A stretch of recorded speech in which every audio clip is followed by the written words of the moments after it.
What inspired me was I felt such a deep connection with the mesa, the synergy, the togetherness, the alchemy of cloth and stone.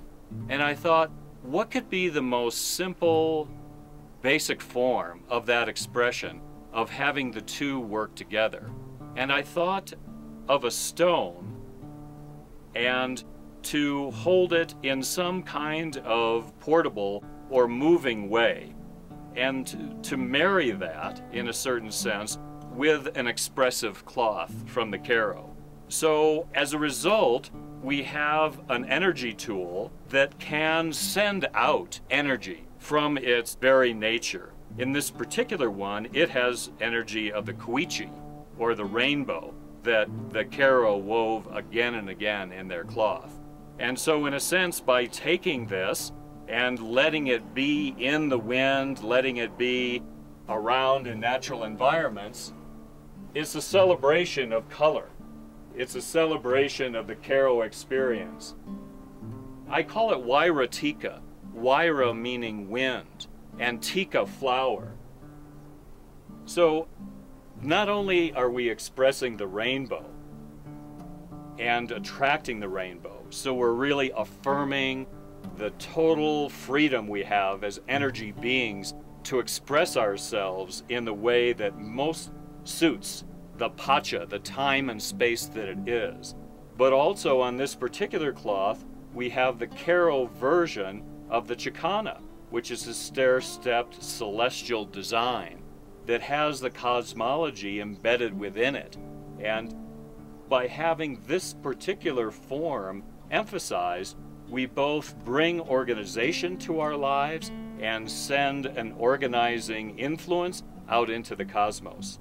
So this particular energy tool has a dual focus, one of being the rainbow and the second of being the Chicana, the rainbow being all the choices we have in this world as to manifestation of our lives, and the Chicana some kind of guidance of how are we to be in the center of our being.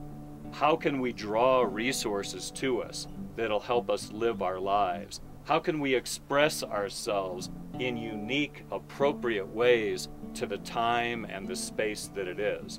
So this feels like a portable, multi-dimensional tool, something that's fun, something that's lively, that has a life and a movement and an expression of its own. So sometimes while I had a mesa, I would forget to open it, or I would leave it in a corner somewhere. This, the Wayra tika, I can't wait to get it out and to hang it up on a certain place where it's free to express itself, free to gather energy, free to make its own influence in the world. I finally realized that the cloth wasn't something that's static, that just lays on the ground. One thing we have to remember about any of the cloths of the Karo is they're always made for use, and they're always made for utility, whether it be practical utility or energetic utility. Not only that, but there's movement woven into the cloth with a wider background usually. It's an extensive movement. It's an upward moving expression of energy. Something with a dark border, a pattern with a dark border, has an absorptive kind of quality. And so I finally realized that the cloths are in motion, that the energy was shifting all the time.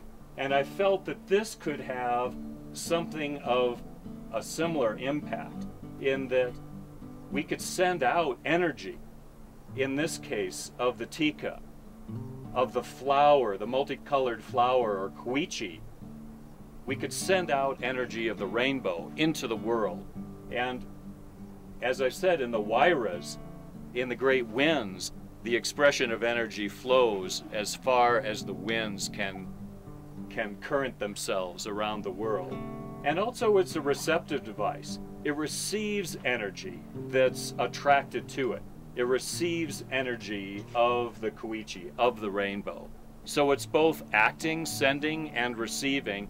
It's multidimensional. And I wanted to take that multidimensional concept and put it into motion with the cloth. and let the stones live.